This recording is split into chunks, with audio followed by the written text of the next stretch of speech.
Skriflesing Lukas 23, vers 33 tot 49.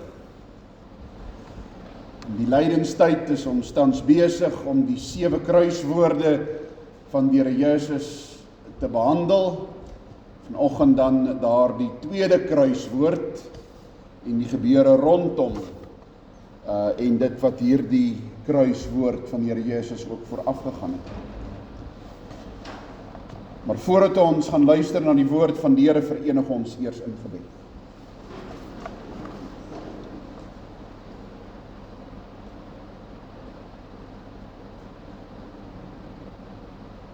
Almagtige, ewige, drie-enige God, Vader, Seun, Heilige Gees.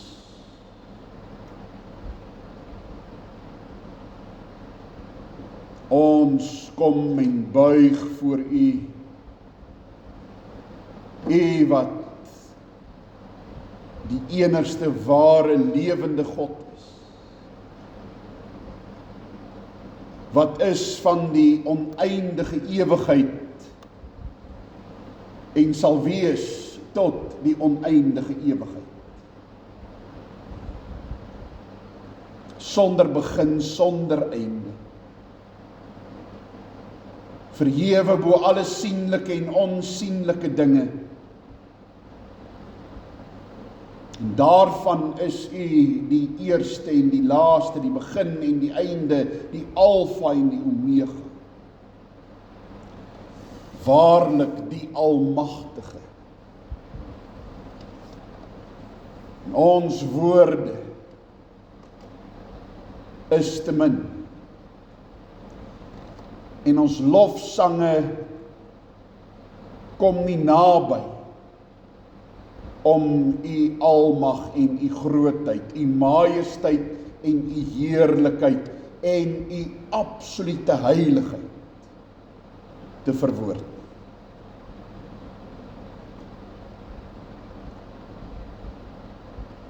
Hoe wonderlik is dit dat ons klein, swak, nietige sondaar mense so bewus van ons eie swakheid en tekortkoming. Bewus dat ons tot absoluut niks goed in staat is nie.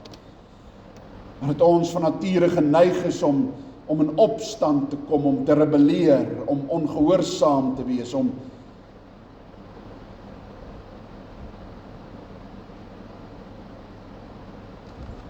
ver te kort te skiet.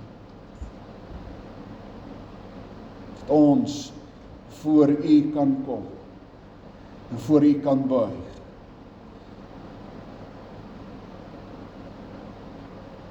Dankie dat ons as U kerk vanoggend hier saam kan wees. Dat ons kan luister na U woord en dit wat U sê. Ons gebed is dat U self deur U woord en Gees U woord in ons hart sal bevestig en bewaar. Dat ons 'n geopende hart sal hê en 'n verligte verstand, dat ons sal hoor en sal luister en sal verstaan, sodat ons gehoorsaam ook kan wees en kan strewe daarna om gehoorsaam, gelowig en getrou volgens U woord en dit wat U vir ons sê te gaan lewe.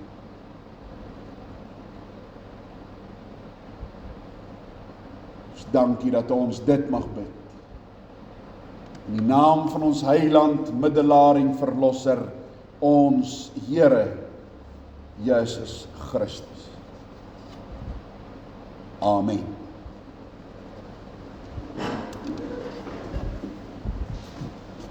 Lukas 23 vanaf vers 33.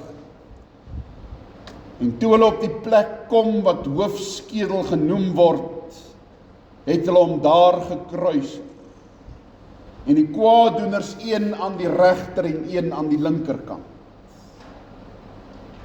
En Jesus sê, Vader, vergeef hulle, want hulle weet nie wat hulle doen nie. En hulle het sy klere verdeel en die lot daaroor gewerp. En die volk het dit staan en aanskou, en die owerstes het saam met hulle ook geskimp en gesê, ander het hy verlos, laat hy homself verlos, as hy die Christus, die uitverkorene van God is. En die soldate het hom ook bespot, en gekom en vir hom asyn gebring, en gesê, as u die koning van die Jode is, verlos u self. Daar was ook 'n opskrif bokant hom geskrywe in Griekse en Romeinse en Hebreëse letters. Hy is die koning van die Jode.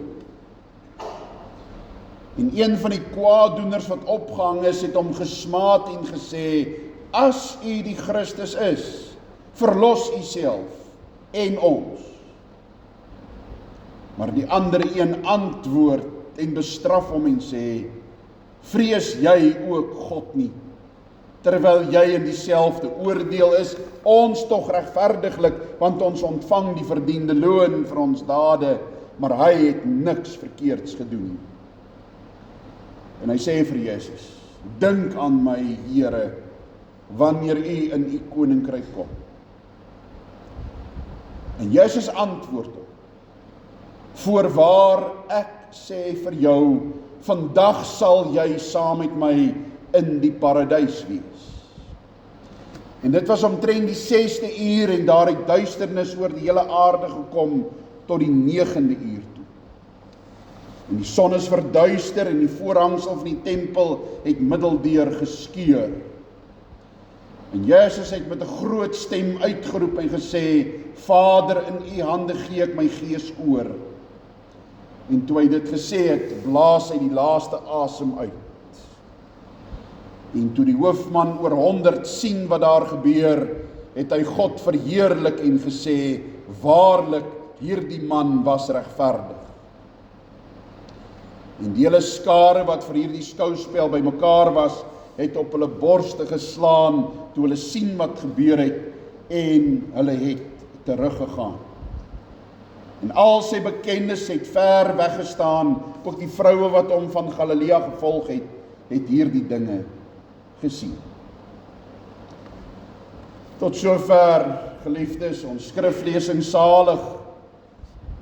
Dus werklik gelukkig is ons, wanneer ons die woord van die Here hoor, die woord van die Here in die hart bewaar, en dan daarna strewe om werklik gehoorsaam, gelowig en getrou ook volgens hierdie woord van die Here te lewe. Geliefdes in ons Here Jesus Christus, die gebed van die kwaaddoener, dink aan my, Here, wanneer u in u koninkryk kom. Dis 'n gebed van 'n sterwende. Wat 'n gedagte is dit? Dat Jesus Christus, die enige gebore seun van God, vasgenaal is aan 'n kruis, in die middel van 2 sterwende sondaars, kwaaddoeners, moordenaars. En die feit dat daar met Christus by hulle 2 siele die ewigheid moet ingaan sonder om verlos te wees, is genoeg bewys eerstens van hoe noodsaaklik Christus se versoening was.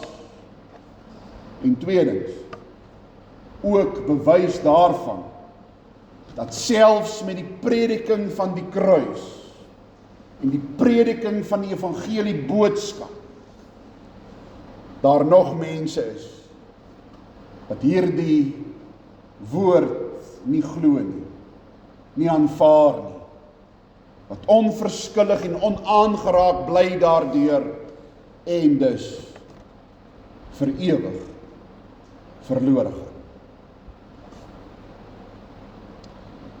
Die Here Jesus is gekruisig tussen 2 kwaaddoeners. En hierin vind ons die verskillende uitwerkinge wat die kruis op die mensdom en die mensheid sal hê. Want die mensdom in sy geheel, in sy totaliteit, is skuldig voor God. En net soos hierdie 2 kwaaddoeners wat saam met Christus gekruisig is, verdien elke mens, sonder uitsondering, van die heel eerste tot en met die heel laaste, verdien niks anders nie as die ewige dood. Die hel. En die evangelie van die kruis word aan die wêreld verkondig. Vir sommige is dit 'n boodskap van dood tot dood. Vir ander wat glo, deur die genade van God, 'n boodskap van lewe tot lewe.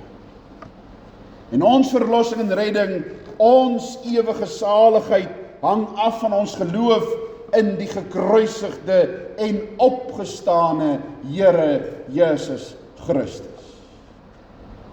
Geloof, ware geloof, dat Jesus Christus is wie hy gesê het hy is.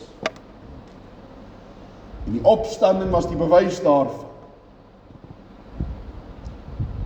Om dan gehoorsaam te luister en te doen wat hy sê. En dis die enigste weg tot saligheid. Daar is geen ander. Die Here Jesus het gesê, ek is die weg, die waarheid en die lewe. Niemand kom na die Vader nie, behalwe deur my. En dis presies dieselfde weg tot saligheid, wat hierdie kwaadoener aan die kruis moes deurmaak, dieselfde weg tot saligheid vir elkeen van ons. Want die Here Jesus het gesê, hy wat in my glo, het die ewige lewe. En daarom let ons na aanleiding van hierdie kwaadoener se kort gebed, dink aan my Here, wanneer u in u koninkryk kom. En die Here Jesus se antwoord daarop, voorwaar ek sê vir jou, vandag sal jy saam met my in die paradys wees. Let ons op die volgende. Heel eerste, die aard van hierdie kwaadoener se geloof. Die aard van sy geloof in hierdie kort gebed daar aan die kruis het bestaan in 'n vaste vertroue dat hierdie Jesus is wie hy gesê het hy is. Naamlik dat hy die Here is. Hy bid nie vir tydelike redding nie. Hy bid nie vir tydelike verlossing en gemak nie, maar hy bid vir geestelike verlossing. In 1 Johannes 5 vers 1 staan, elkeen wat glo dat Jesus die Christus is uit God gebore. In vers 12 staan, hy wat die Seun het die lewe. Wie die Seun van God nie het nie die lewe. En dit het ek geskryf aan julle wat glo, sodat julle kan weet dat julle die ewige lewe het. En kan glo in die naam van die Seun van God. Jy sien, aan een kant van Christus hang 'n gelowige, aan die ander kant 'n ongelowige. En albei stuur smeekgebede op na die een wat tussen hulle gekruisig is. En wat sê die ongelowige kwaadoener? Hy sê, as u die Christus is, verlos u self en ons. Daarteenoor die gelowige erken hom as Here. En daarom bid hy, dink aan my Here, wanneer u in die koninkryk kom. Die ongelowige weier om Christus te erken as Here en Verlosser, behalwe op die voorwaarde van tydelike gemak, tydelike verlossing. Dis asof hy sê, as u die Christus is, as u my nou van hierdie pyn en dood verlos, my van hierdie kruisdood verlos, my van hierdie pyn verlos, dan sal ek u erken. Dis geloof met 'n voorwaarde. Doen dit vir my, Here, doen dit wat ek vra, en dan sal ek ook vir u iets doen. Dit gaan oor tydelike of liggaamlike hulp, gemak en gerief. Vir meer as dit beteken hierdie Christus vir hom absoluut niks. Nou baie Christusbelyers is daar nie wat net glo as die Here vir hulle tydelik of liggaamlik sal seën. Die gelowige stel geen voorwaardes, vra geen bewyse nie, maar in sy haaglike toestand, in die intensste pyn en lyding, glo hy en roep hy Christus aan as sy Here en Saligmaker. Want die ware geloof vind in Christus sy enigste verlosser. Die geliefde van die Vader, Here en God wat 'n koninkryk het en mag het om te verlos en te red uit die mag van sonde en dood. Hy erken die mag, die absolute mag van Christus. Hy soek nie hulp by die soldate nie, hy soek nie hulp by mense nie, maar hy soek hulp by Christus, al is hy ook die gekruisigde. Al hang die Here Jesus aan die kruis, dan glo hy nog dat hy magtig is om te verlos en te red. En dit is ware, saligmakende geloof. Die hoofman oor 100 het gesê vir die Here Jesus, spreek net een woord en my knegt sal gesond word. Spreek net een woord. Hy het geglo in die Here Jesus Christus, dat hy is wie hy gesê het hy is, dat hy die Here is. Kan jy reeds die verskil tussen hierdie twee kwaaddoeners se gebede sien? Want let op die bedoeling agter die gebed van die een kwaaddoener. Hy sê, verlos u self en ons. Hy soek tydelike redding van 'n tydelike nood en 'n tydelike dood. En dan as hy gered is, dan as hy gesond is, dan as hy weer vry is, dan kan hy maar weer rustig voortgaan in sy ou sondige slegte lewe. Die ander kwaaddoener het in die geloof 'n ander koninkryk gesien. 'n hoër lewe, die ware lewe, die ewige lewe.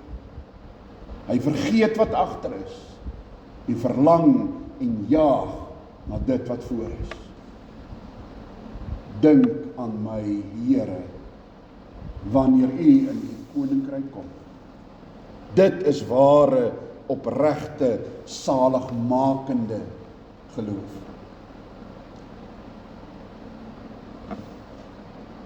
As daar ooit 'n tyd was van ongeloof, dan was dit toe die kwaaddoener sy geloof daar in die kruis geopenbaar het. Want, kom ons dink daaraan, dit het gelyk of die Here Jesus ontroon was, deur almal verwerp was, en sy menslike swakheid is geopenbaar deur sy bittere lyding en sy dood wat met groter snelheid genader het. Menslik gesproke is dit verseker die laaste bron van toevlug wat 'n mens sal neem in jou nood. Veral daar as jy besig is om te sterf. Om jou toevlug te neem tot iemand wat ontroon is, wat verwerp is, wat self besig is om te sterf.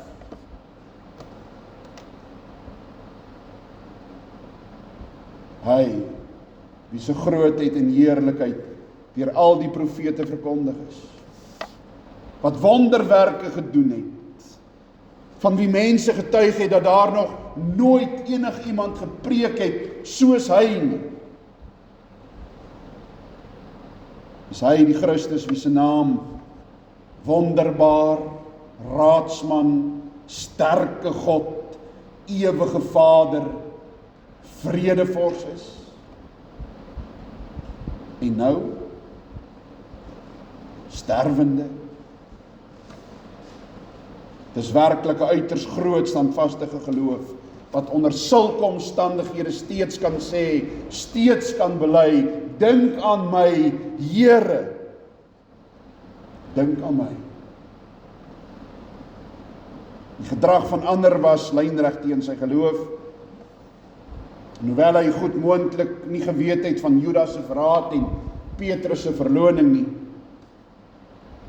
die lafhartigheid van die disippels, het hy egter geweet van die owerhede van die kerk en die staat wat die Here Jesus veroordeel het, dat die volk uitgeroep het, weg met hom, kruisig hom, dat dierbare en vriend hom verlaat het, dat selfs die soldate hom bespotte geslaan het, en tog roep hy uit, dink aan my, Here. Te midde van algehele verwerping en algemene vertwyfeling, omring van 'n skare van vyande, het hy die Here steeds bely as sy persoonlike verlosser, saligmaker en Here. Die ander kwaaddoener bestraf en gesê, vrees jy ook God nie, terwyl jy in dieselfde oordeel is, ons tog regverdiglik, ons verdien hierdie dood, hierdie loon. En dan, dink aan my Here, wanneer U in die koninkryk kom. En dan kry hy 'n gunstige antwoord. Die Here Jesus wat sê, voorwaar ek sê vir jou, vandag sal jy saam met my in die paradys wees. So wat is die verskil?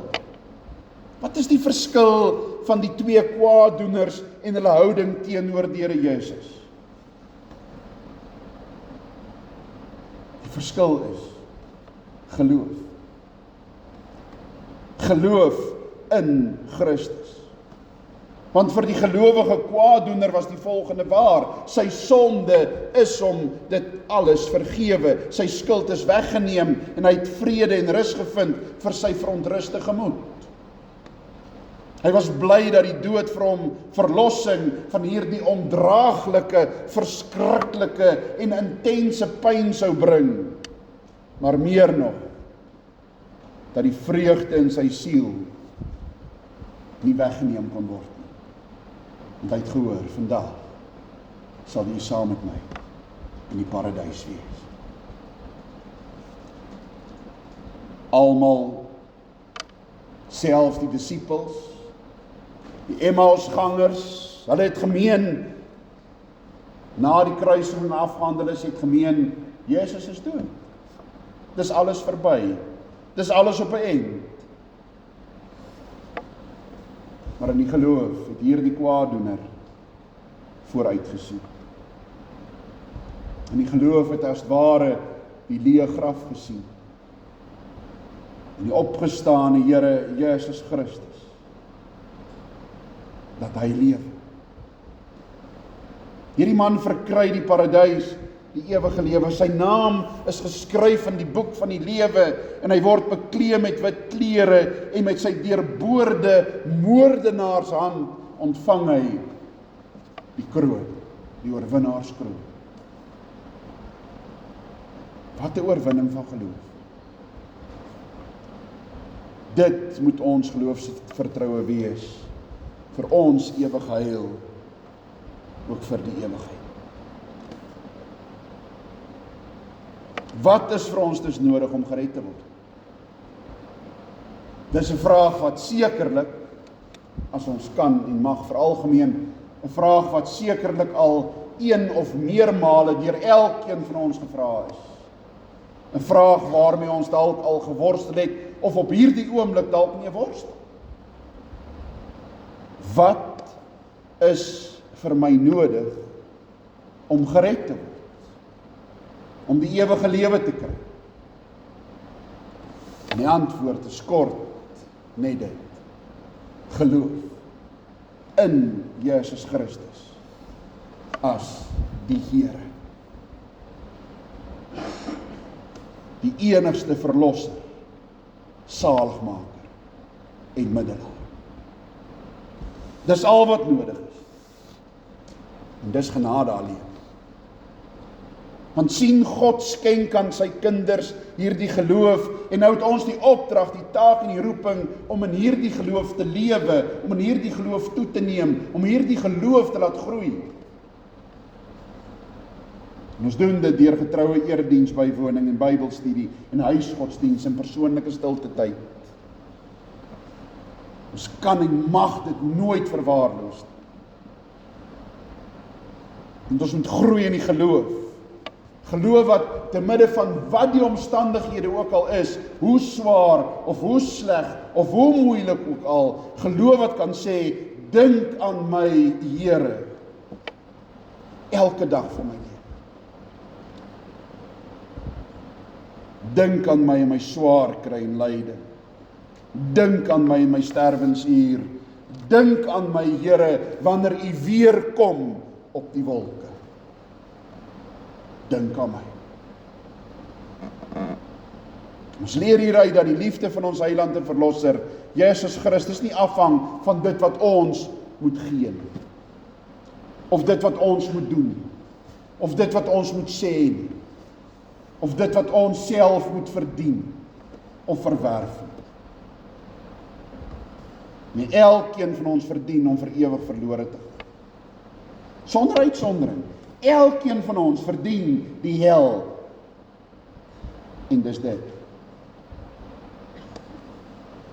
God se genade is so groot en so heerlik, dat sondaar mense wat teen hom rebelleer en in opstand kom, mense wat hom haat en hulle naaste haat, dat sondaar mense die ewige lewe ontvang sonder om self iets daarvoor te doen of dit te verdien. Hoe wonderlik is dit? Elke kind van God is kosbaar en waardevol vir God, ongeag ons posisie in die lewe, of ons uiterlike voorkoms, of geld, of status, of invloed. Is dit nie 'n wonderlike troos nie? Wonderlike troos om te weet dat ons gered is, dat ons die ewige lewe het op grond van dit wat Christus aan die kruis gedoen het. En dat hy opgestaan het uit die dood en lewe. En dat God aan ons die geloof gee. Troos om te weet en dink daaraan, hoe wonderlik dat ons in die geestesoog dit amper wil sien, dat daar op hierdie oomblik 'n glimlaggende, gewese misdadiger en moordenaar is, wat in die hemelse strate rondloop, en wat meer van genade weet en verstaan, as duisende gelowiges en selfs teoloë. Is dit nie 'n verbuisterende gedagte nie? Jesus Christus het vir ons in ons plek aan die kruis gesterf. Hy het opgestaan uit die dood. Die opstanding is by uitstek die bewys dat hy is wie hy gesê het hy is, dat hy die Here is. En ons kan dit maar gaan nalees as ons die boek Handelinge lees. En daar is 11 gedeeltes, 11 preke as het ware in Handelinge, en elke keer wanneer die apostels met mense praat, of dit mense is, of godsdienstige leiers, of hooggeplaastes, of konings, ongeag, verkondig hulle een ding. Een ding. En verkondig nie die kruis, maar dat Jesus opgestaan het uit die dood. En nadat hulle verkondig het dat hy die dood oorwin het, dat hy opgestaan het, met ander woorde die bewys dat hy is wie hy gesê het hy is, dan verkondig hulle dat Jesus Christus gesterf het. Jesus lewe. Hy is die lewe. Geloof in hom as enigste Here is die enigste weg tot saligheid. Die enigste weg tot volkome redding en verlossing. En hierdie gebeure bewys dit so duidelik. Hierdie kernwaarheid, dat dit nie gaan oor iets wat ons moet doen, of bereik, of gee, of verdien, of verwerf. Wat het hierdie man, hierdie kwaaddoener aan die kruis gehad, om te gee? Wat kon hy verdien? Wat kon hy verwerf? 'n groot Skotse teoloog, Alistair Begg, het in 'n preek oor hierdie gedeelte die volgende gesê, hierdie is nou maar net vry vertaal in eie Afrikaans, maar dit gaan daaroor, hierdie kwaaddoener was nooit gedoop nie.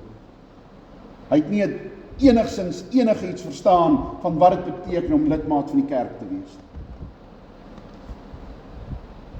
Hy was nooit deel van 'n Bybelstudie of biduurgroep. Hy het nie die dogma en die leerstellings van die kerk geken of verstaan nie. Hy het nie geweet wat dit is nie. En tog is hy gered. Hoe? Hy het geglo dat Jesus Christus die Here is. Daarom sê hy, dink aan my, Here, wanneer u in die koninkryk kom. Hy het geglo dat Jesus is wie hy gesê het hy is. Hy het hom onderwerp aan God se gesag, gebuig voor hom in diepe ootmoed en op hom alleen vertrou.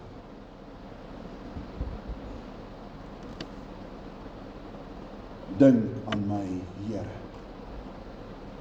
Dink aan my. Amen. Kom ons bid saam.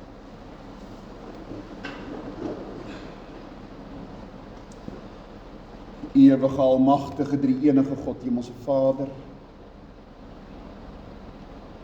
Here, ons buig laag voor u troon. So intens bewus van ons swakheid en tekortkominge.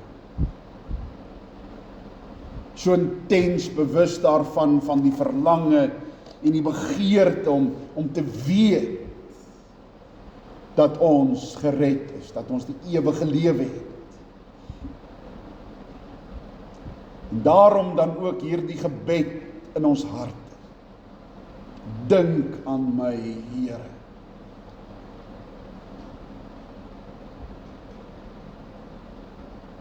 Dan die antwoord.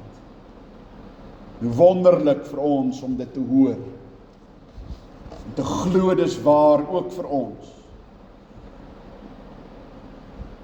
Dat ons Here Jesus sê, voorwaar ek sê vir jou, jy sal saam met my in die paradys wees. Dat ons die sekerheid van saligheid het, die sekerheid van die ewige lewe. En hoewel ons niks daarvan verdien met goeie werke of dade of dit wat ons doen of sê nie, is die noodwendige gevolg van 'n lewende verhouding met die lewende Here, dat ons wel sal strewe daarna om die goeie dinge te doen. Om te hoor en te luister wat u sê en dit te doen. Want ons wil. Daarom is ons gebed dat u ons hierin sal lei. Dat ons u woord sal hoor, u stem sal hoor. Dat ons sal ervaar en beleef in hierdie wêreld wat dit is en wat dit beteken om naby u te leef. Om u stem te hoor elke dag in alle omstandighede. Om te beleef dat Jesus Christus die Here is, persoonlik vir elkeen van ons 'n belydenis om te sê dat Jesus Christus my Here, my verlosser, my saligmaker en middelaar is.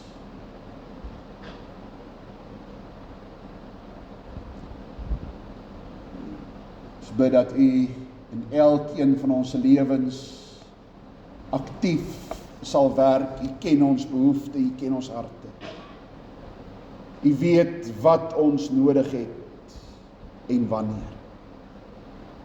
En ons bid dat U vir ons, waar dit nodig mag wees, die uitkoms sal beskik, dat U sal genees, sal vertroos, sal versterk, sal bemoedig, soos waar, hoe en wanneer U wil, soos U weet dit die beste vir ons is.